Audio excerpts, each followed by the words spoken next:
எந்நாட்டுக்கும் தலைவன் தென்னாருடைய சிவன் பதம் பணிந்து பட்டிமன்றத்தினுடைய தலைமைக்கும் பட்டிமன்றத்திலே என்னுடன் இணைந்திருக்கின்ற இனிமை தமிழ்ச்சங்க உறவுகளுக்கும் இந்த நிகழ்வை கண்டுகளித்துக் கொண்டிருக்கின்ற டான் டிவியினுடைய தமிழ் சொந்தங்கள் அனைவருக்கும் இனிய தமிழ் வணக்கங்கள். இன்றைய இந்த பட்டிமன்ற நிகழ்வு அருமையான ஒரு தலைப்புடன் இணைந்து பயணிக்க இருக்கின்றது.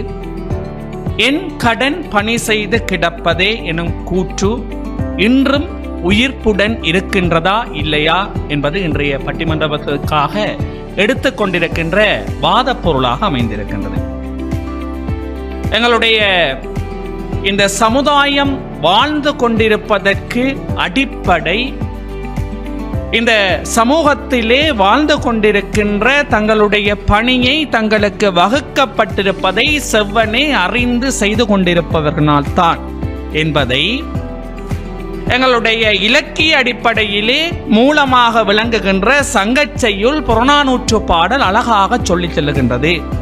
இந்த உலகம் இன்றைக்கும் வாழ்ந்து கொண்டிருக்கின்றது என்று சொல்லி சொன்னால், தேவலோக இந்திரர்களுக்கு கிடைக்கக்கூடிய அந்த அமிர்தத்தை கூட பகிர்ந்துண்டு வாழுகின்ற நல்லவர்கள், அத்தகைய மற்றவர்களுக்காக தம் நலம் நோக்காது பிறர் நலம் நோக்குகின்ற வல்லவர்கள், இவர்களுடைய வாழ்க்கை அவர்களுடைய பணி செய்கின்ற திறத்தினால் தான் இந்த உலகம் இன்றும் வாழ்ந்து கொண்டிருக்கின்றது என்று சொல்லி, உண்டால் அம்மா இவ்வுலகம் இந்திரர் அமிழ்தம் இயதேனும் இனிதென்று தமிழ் உண்டலும் இளமே என்று சொல்லி எங்களுக்கு சொல்வது போல, அங்கே பணி செய்தலை பிறர்க்காக வாழ்வதை தங்களுடைய கடனாக கொண்டிருக்கின்றவர்களுடைய வாழ்க்கை முறை இன்றும் தொடர்ந்து கொண்டிருக்கின்றது என்று சொல்லி நாங்கள் இங்கே சொல்ல வந்திருக்கின்றோம்.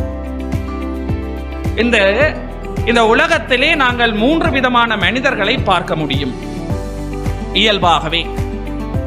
ஒன்று, சொல்லாமல் செய்வோர் பெரியோர் என்போம். 2, சொல்லி செய்வோர் சிறியோர் என்போம். சொல்லியும் செய்யாதவர் கயவர் என்போம். இங்கே சமூகத்தில் சொல்லியும் செய்யாத கயவர்களும் இருக்கத்தான் செய்கின்றார்கள். சொல்லாமல் செய்கின்ற பெரியவர்கள் வாழ்ந்து கொண்டிருக்கின்றார்கள். தங்களுக்கு சொல்பவற்றை சரியாக செய்கின்ற சிறியோரும் நிறைந்திருக்கின்றார்கள். இங்கே கயவர் கூட்டம் சமூகத்திலே நன்மை தீமை இருக்கின்றது, இன்பம் துன்பம் இருக்கின்றது. அதுபோல நல்லவர்கள் சிறியவர்கள் பெரியவர்கள் இருக்கின்ற இந்த உலகத்திலே கயவர் கூட்டமும் வாழ்ந்து கொண்டிருக்கின்றது. அவர்களுடைய தேவை எங்களுக்கு இல்லை. என் கடன் பணி செய்து கிடப்பதை என்கின்ற நிலையிலே அறிந்து வாழ்ந்து பயணித்து கொண்டிருக்கின்றவர்கள் அந்த பாதையிலே பயணிக்கின்ற பொழுது அவர்களால் உலகம் வாழ்கின்றது. உலகம் வாழ்கின்ற பொழுது அவர்கள் அந்த பாதையிலே பயணிக்க தலைப்பட இருக்கின்றார்கள். அதனைத்தான் நாங்கள் இந்த அரங்கிலே இங்கே கூற வந்திருக்கின்றோம். அந்த வகையிலே இன்றும் இந்த சமூகத்திலே எங்களுடைய தலைமை சொன்னது போல, கடமை செய் பலனை எதிர்பாராதே என்று சொல்லி அங்கே சமூகத்திலே கதைப்பவர்கள் கதைத்துக் கொண்டிருக்கட்டும், இருப்பவர்கள் இருந்து கொண்டிருக்கட்டும். இது இந்த சமூகத்துக்கு சமுதாயத்துக்கு என்ன தேவையோ அதை நான் செய்து கொண்டிருக்கிறேன் என்று சொல்லி செய்து கொண்டு தங்களுடைய கடமைகளை ஆற்றிக்கொண்டுதான் இருக்கின்றார்கள். என் கடன் பணி செய்து கிடப்பதே என்று சொன்ன அப்பர் சுவாமிகள் ஓடும் பொன்னும் அங்கே ஒப்ப நோக்கினார். அவருடைய உளவாரத்துக்குள்ளே அகப்பட்ட கற்களும் பொன்னும் அவருக்கு ஒன்றாக தெரிந்தன. இன்று சமூகத்திலே சமூகத்துக்காக தங்களை அர்ப்பணித்து பணியாற்றி கொண்டிருக்கின்றவர்களுக்கு சமூகம் சொல்லுகின்ற விமர்சனங்களும் சமூக ஊடகங்கள் சொல்லுகின்ற விமர்சனங்களும் அவர்களுக்கு நேராக முன்வைக்கப்படுகின்ற வாழ்த்துரைகளும் ஒன்றாக தெரிகின்றன. இரண்டையும் தூக்கி குப்பையில் போட்டுவிட்டு நான் என்னுடைய கடமையை செய்து கொண்டிருக்கின்றேன் என்று சொல்லி அவர்கள் தங்களுடைய வாழ்க்கையிலே பயணித்துக் கொண்டிருக்கின்றார்கள்.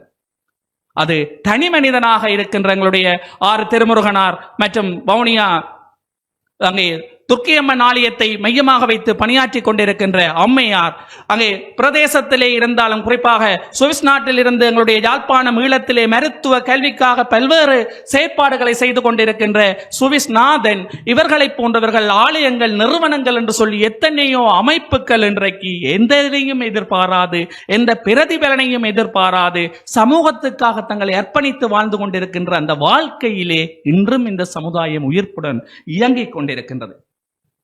இரண்டாவது விடயம், ஒருவருடைய பணி கடமை பணி செய்தல், ஒரு தந்தைக்குரிய கடன் தன்னுடைய பிள்ளைகளுக்கான வழியை கற்றுக் கொடுப்பது, ஒரு சமூக தலைவனுக்குரிய கடன் தன்னுடைய சமூகத்தை சரியான வழியிலே நெறிமுறைப்படுத்துவது, ஒரு அரசியல் தலைவனுக்குரிய கடமை நாட்டை சரியாக கொண்டு செல்வது.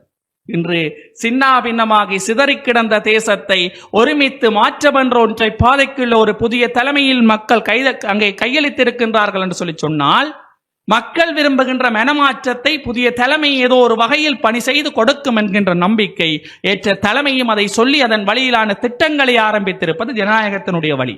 இதை தாண்டி பணிசை தொழில்களாக வைத்தியம், ஆசிரியம், அரச சேவை என்று சொல்லி இணைந்து பயணித்துக் கொண்டிருக்கின்ற இன்றைக்கு சமுதாயத்திலே இன்று புகழப்படுகின்ற எத்தனையோ மனிதர்கள், அந்த துறையிலே வாழ்ந்து கொண்டிருக்கின்றவர்கள், போற்றப்படுகின்றவர்கள் சேவையை சரியாக செய்கின்றதனால் தான் அத்தனை நிறுவனங்களும் இன்று உயிர்ப்புடன் இருக்கின்றது, அத்தனை சேவைகளும் போற்றப்படுகின்ற சேவையாக இருக்கின்றது என கூறி என்னுடைய வாதத்தை என்னுடைய அணியினர் தொடர்ந்து முன்னெடுப்பார்கள் என கூறி விடைபெற்றுக் கொள்கின்றேன். நன்றி, வணக்கம்.